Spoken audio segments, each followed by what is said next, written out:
जय श्री राधा कृष्ण। आप सभी का आपके अपने YouTube चैनल MK स्टोरीज में बहुत बहुत स्वागत है। आइए आज आप सब सुनेंगे निर्जला एकादशी व्रत की कथा। आप सभी भक्तों को निर्जला एकादशी व्रत की ढेर सारी शुभकामनाएं। आप सभी के जीवन में भगवान विष्णु माता लक्ष्मी की कृपा से आप सभी को सभी प्रकार के सुख तथा समृद्धि की प्राप्ति हो। ज्येष्ठ मास शुक्ल पक्ष की एकादशी को निर्जला एकादशी, भीमसेनी एकादशी, पांडव एकादशी आदि नामों से जाना जाता है। ये व्रत त्रिदेवों का व्रत माना गया है। इस दिन शेष शैया पर विराजमान भगवान विष्णु की पूजा करनी चाहिए। इससे व्यक्ति के सभी प्रकार के पाप और ताप नष्ट हो जाते हैं। ये व्रत बड़ा ही कठिन माना गया है। इस व्रत में बिना अन्न और जल का रहना पड़ता है। जो भी भक्त सच्ची श्रद्धा के साथ इस व्रत को धारण करते हैं, नियमों का पालन करते हैं, कथा श्रवण करते हैं, भगवान की आरती करते हैं, तो उन्हें सभी 24 एकादशियों का पुण्य फल प्राप्त होता है। तो आइए सुनते हैं निर्जला एकादशी व्रत की कथा। तो बोलिए प्रेम से भगवान विष्णु की जय, माता लक्ष्मी की जय, एकादशी माता की जय, सर्व देवी देवता की जय। बहुत समय पहले की बात है। एक समय महर्षि वेद व्यास जी महाराज युधिष्ठिर के यहाँ संयोग से पहुंच गए। महाराज युधिष्ठिर ने उनका समुचित आदर सत्कार किया। अर्घ्य और पाद्य देकर सुंदर आसन पर बैठाकर षोडशोपचार पूर्वक उनकी पूजा की। जब महर्षि सब प्रकार से निश्चित होकर बैठ गए, तब भीमसेन ने हाथ जोड़कर उनसे कहा कि हे भगवान, मैं बड़ी आपत्ति में पड़ा हुआ हूँ। दया कर आप मुझको इस आपत्ति से बचाइए। भीमसेन के ऐसे वचन को सुनकर महर्षि व्यास जी हंसते हुए बोले कि हे भीम, क्या बात है, निसंकोच तुम मुझसे कहो।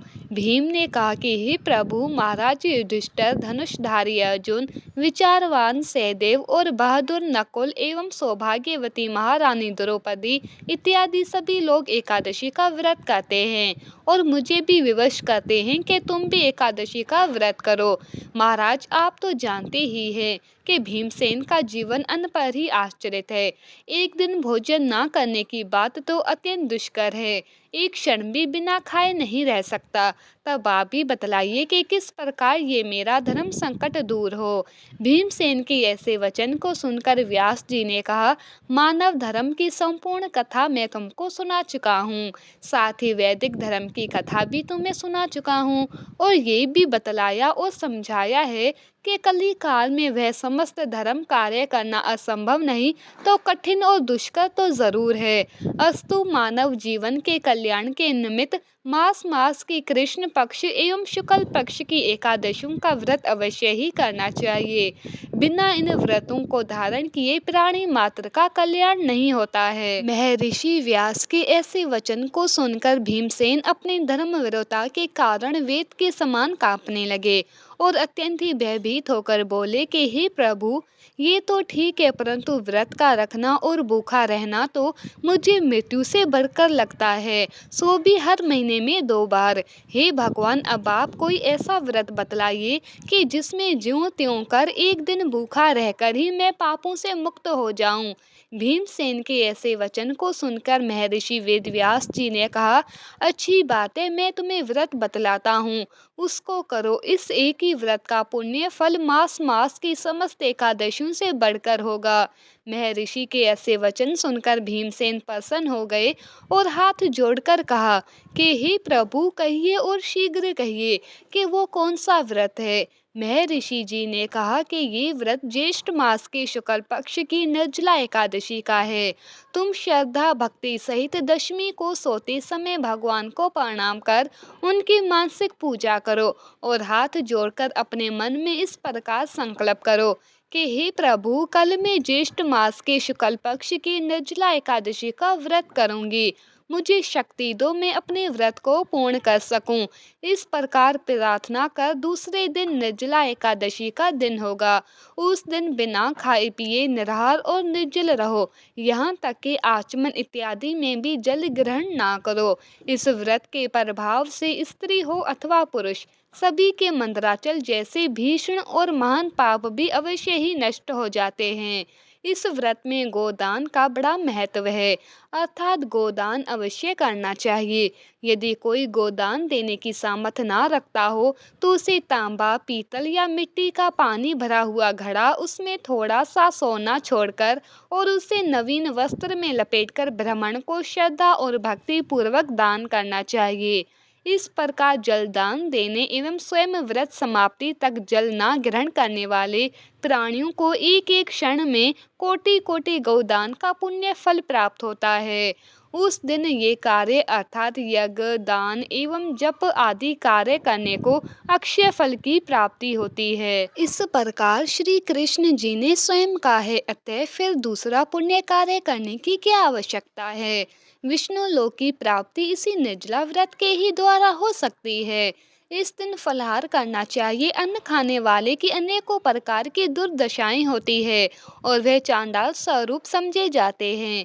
इस व्रत के प्रभाव से चोर, गुरुद्वेषी एवं हर प्रकार के पापियों का उद्धार हो जाता है। श्रद्धालु स्त्री एवं पुरुषों को विशेष कर्तव्य उनका ये है कि शेष शैया पर स्थित श्री विष्णु भगवान की भक्ति पूर्वक पूजा एवं धेनु दान तथा ब्राह्मणों को मिष्ठान का भोजन कराकर दक्षिणा देकर संतुष्ट करना चाहिए। निर्जला व्रत रखने वाले को गौ, वस्त्र, छत्र, शैया, कमंडलू आदि वस्तुओं का प्रेम पूर्वक भक्ति सहित दान करना चाहिए।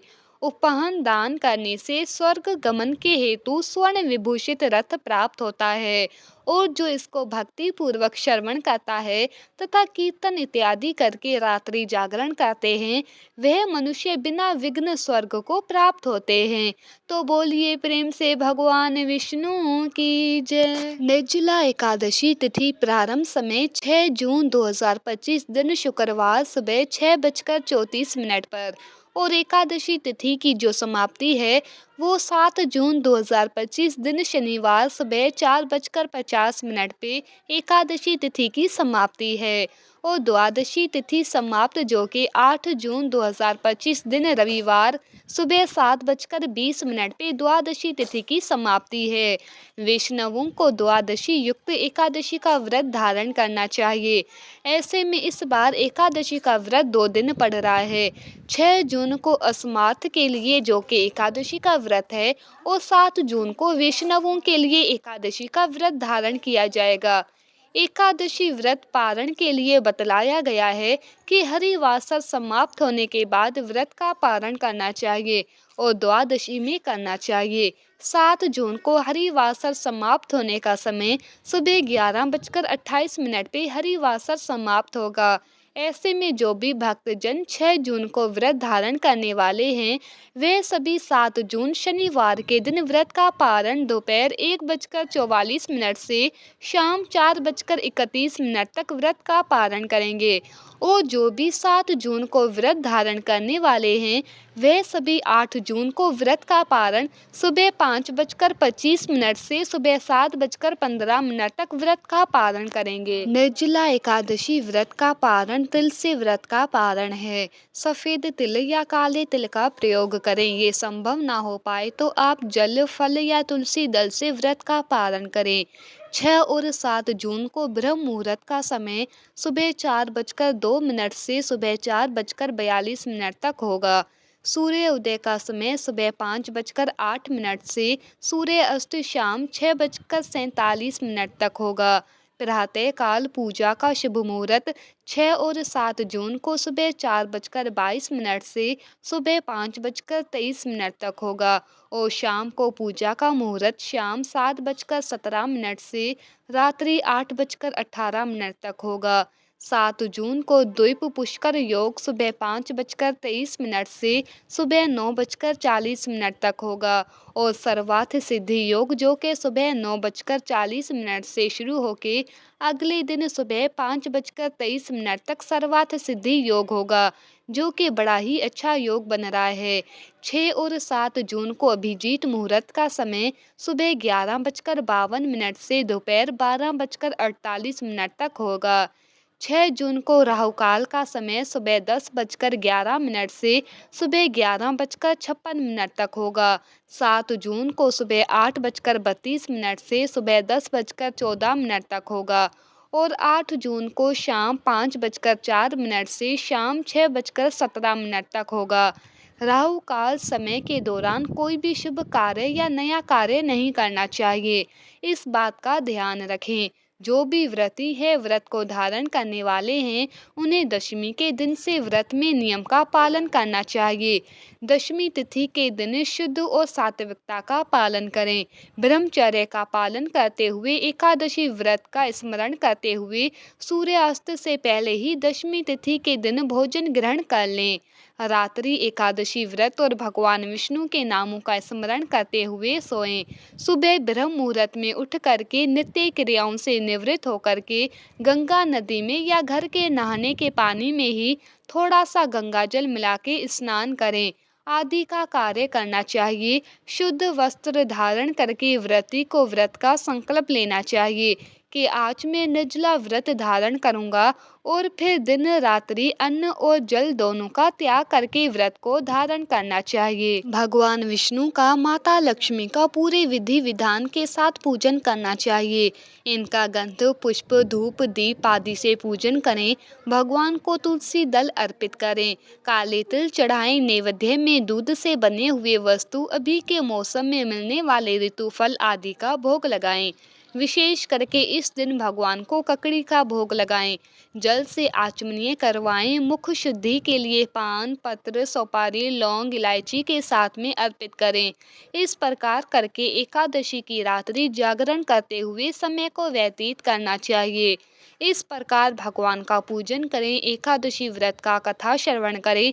भगवान की आरती करें। इस दौरान विष्णु सहस्त्र नाम, विष्णु चालीसा, पुरुष सूक्त आदि का पाठ या श्रवण करें। भगवान विष्णु के नामों का स्मरण करें। ओम नमो भगवते वासुदेवाय या श्री कृष्ण गोविंद हरे मुरारे आदि जप जहाँ तक हो सके करते रहें और एकादशी की रात्रि जागरण करते हुए समय को व्यतीत करें।